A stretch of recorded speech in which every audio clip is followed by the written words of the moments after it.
Hey, what's up? This time I'm rating crimes. On this, I have 10 parents who took revenge on their child by beating up pedophiles, child molesters. That's it. Number 10, Jason Browning. I just walked in and found a grown man molesting, and I got him in a bloody puddle for you right now, officer. July 18th, 2014. An angry father in Daytona Beach, Florida made a frantic call to 911.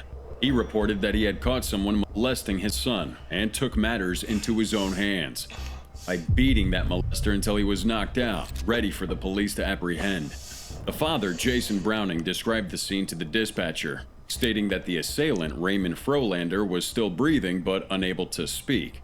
Frolander was lying on the floor, unconscious. Curious about the extent of the father's action. Oh, he literally saw like the molester touching his son. So he beat him up. The dispatcher asked if he had used any weapons to knock out Frolander. Browning simply replied, "My fist and my foot."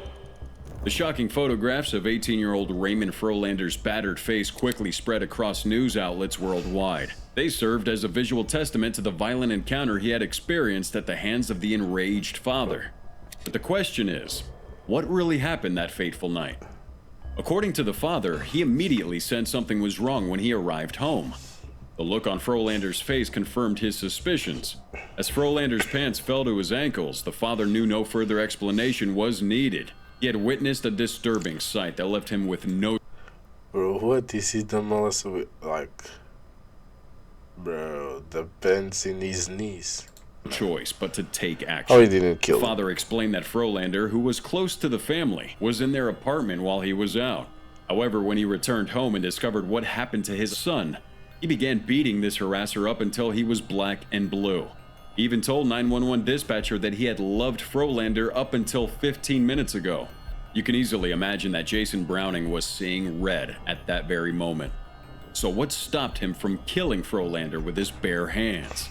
I attacked him viciously, and I didn't stop. The only time I paused was to go to the kitchen and retrieve the butcher knife, because I was going to kill him. The father indeed admitted that his initial instinct was to kill Frolander to ensure that he could never harm anyone again. However, his son intervened and saved his own attacker's life, reminding his father of what he's got to lose. He just looked at me and said, "Sir," and he shook his head and said, "No." And I just put the knife down. April 2nd, 2015, Frolander was sentenced to 25 years in prison for molesting the child. By accepting a plea deal, he avoided a mandatory life sentence. However, in addition to his prison term, Frolander was mandated to register as a sex offender for life and wear a GPS monitor upon release. Meanwhile, the father faced no charges for his actions. When asked about Browning's reaction, Daytona Beach... Wait, they didn't go to prison, like what? Just put a GPS on his leg. He tried to molest a kid and he didn't go, like what? Meanwhile, the father faced no charges for his act. Frolander was mandated to register as a sex offender for life and wear a GPS monitor upon release. Oh, the sex offenders, they put like a GPS, then they, on the computer, you'll know where he is. Meanwhile, the father faced no charges for his actions. When asked about Browning's reaction, Daytona Beach Police Chief Michael Chitwood responded, "The father acted as a father should act." Number 9. Paramjit Singh.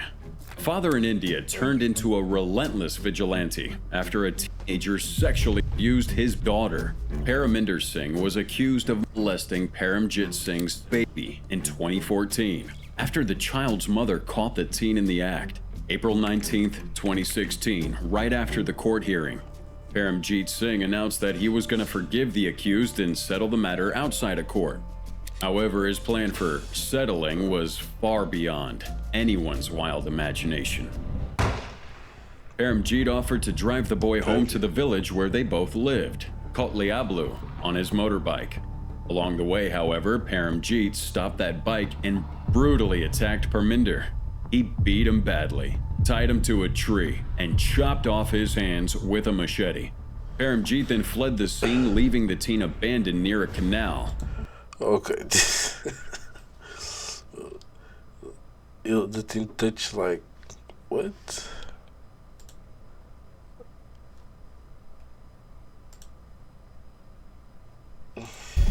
Number 9. Paramjit Singh. Alright. Father in What? India turned into a relentless vigilante after a teenager sexually abused his daughter. Oh, he sexually abused his daughter. So he didn't like accuse the guy. He didn't say shit. So on court, you can release him. Then he caught him and cut his hands. He put him on the tree. Paraminder Singh was accused of molesting Paramjit Singh's baby in 2014 after the child's mother caught the teen in the act.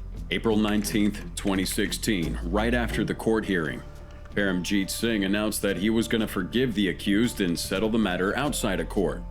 However, his plan for settling was far beyond anyone's wild imagination. Paramjit offered to drive the boy home to the village where they both lived, Kotliablu, on his motorbike. Along the way, however, Paramjit stopped that bike and brutally attacked Parminder. He beat him badly, tied him to a tree, and chopped off his hands with a machete.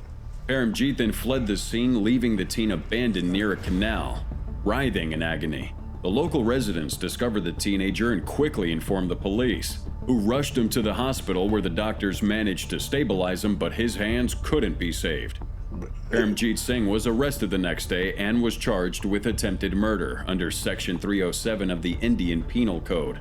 During his questioning, Paramjit admitted to planning the crime in advance, as he had brought a rope and a sharp weapon with him. This outstanding revelation has only intensified the shock and outrage surrounding the incident.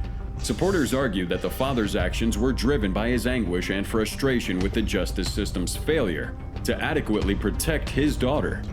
On the other hand, critics emphasized the importance of due process and upholding the rule of law. While this incident raises difficult questions about the lengths one can go to seek justice, it also underscores the urgent need for a strong legal system that can effectively address such heinous crimes and protect the victims. Number 8. Kenneth Faulkner. July 2015, in Maury County, Tennessee. Father's protective instincts led to a shocking confrontation. Kenneth Faulkner couldn't stand the thought of Thomas Williams, a man accused of soliciting his 2 daughters, getting away with just 3 years of supervised probation as punishment. Faulkner's anger reached its boiling point, resulting in a violent encounter that ultimately led him being in handcuffs. But how did everything start? Late 2014, Faulkner, a devoted father in his 30s, had a gut feeling that something was wrong with his 2 daughters. He suspected abuse and wasted no time in reporting it to the Columbia Police Department. It turned out that his daughters were being abused by Williams, whom they thought were related to through marriage. March 2015, the Amore County grand jury indicted Williams on 2 counts of solicitation of a minor. This charge involves unlawfully persuading or enticing a person under the age of 18 to engage in inappropriate activities. Williams was arrested in April and held on a $2,000 bond. However, he managed to make bail on the same day. Faulkner was deeply affected by the seriousness of this situation and was determined to ensure justice was served. When he heard the news of Williams' guilty plea, which wouldn't result in any jail time, Faulkner's anger reached its peak. Driven by overwhelming emotions, Faulkner confronted Williams directly. Recalling the encounter, Faulkner described how Williams opened his door and stepped outside. Faulkner couldn't help but ask him why he had done such a terrible thing to his children. Williams could only respond with, "I don't know." That's when Faulkner lost control and started physically attacking him. Williams later said that Faulkner had punched him in the face and forcefully pushed him down the stairs. Faulkner didn't stop there and continued to assault Williams, striking him multiple times. The severity of the confrontation led to Williams being taken to a local hospital. Williams did no jail time. A circuit court judge acknowledged that Williams hadn't gotten off lightly, but also noted that he hadn't been charged with physically touching the girls. On the other hand, Faulkner found himself arrested and charged with aggravated assault. In response, Faulkner said, "I did it for my daughters. Would I go to jail for my daughters? You're damn right I would. It's not right." These people don't have to listen to my daughters waking up in the middle of the night screaming, "Stop!" Number 7. Eduardo Gallo. July 2000. Eduardo's 25-year-old daughter, Paula, vanished from his weekend house in Tepoztlan, Mexico. Gallo was distraught and soon received a call from a gang demanding a hefty ransom for her safe return. Desperate to get his daughter back, Gallo managed to scrape together $18,500 and some jewelry, which he promptly handed over to the kidnappers. Tragically, a week later, Paula's lifeless body was discovered. Gallo tearfully expressed his love for his beloved child at her funeral by saying, Nah, this are really motherfuckers. They kidnapped the girl. They asked for the money. Almost 20k in jewelry. Which he promptly handed over to the Then they kidnappers. killed the girl. Tragically, Didn't a even week return later, it. Paula's lifeless body was discovered. Gallo tearfully expressed his love for his beloved child at her funeral by saying, "I'll always love you, my adored child. Thank you for your smile and your caresses. Thank you for your songs, your happiness, and your love of life. You always lit the path so I could distinguish between justice and vengeance." The pain Gallo felt was indescribable. He knew that his daughter's last moments must have been filled with terror, as she'd been shot in the back and neck.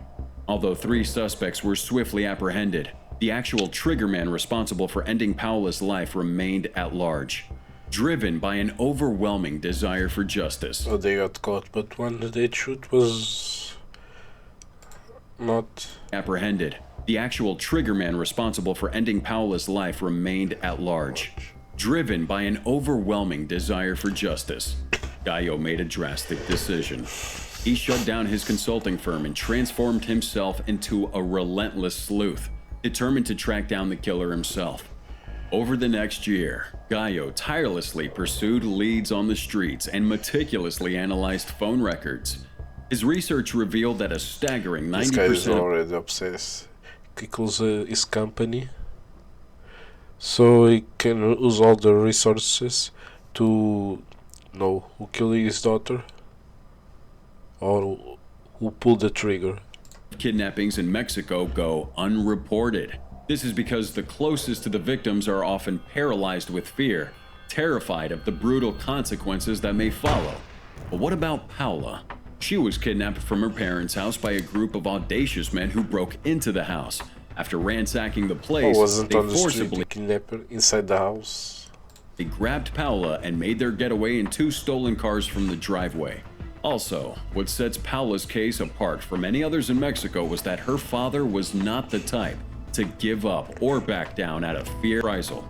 And his determination did pay off in the end. Paula's father not only managed to identify the main gunman, but also helped the authorities track him down. Our resourceful hero had traced one of the kidnappers to a payphone he used after the crime. The police then set up a stakeout, leading to the arrest of 28-year-old Francisco Zamora Arellano, who ended up confessing to the whole crime. We can't help but be in awe of Gallo's unwavering determination to uncover the truth and seek justice. Despite facing unimaginable grief, he channeled his pain into becoming a beacon of hope for countless others who had silently suffered in Mexico's epidemic of violence.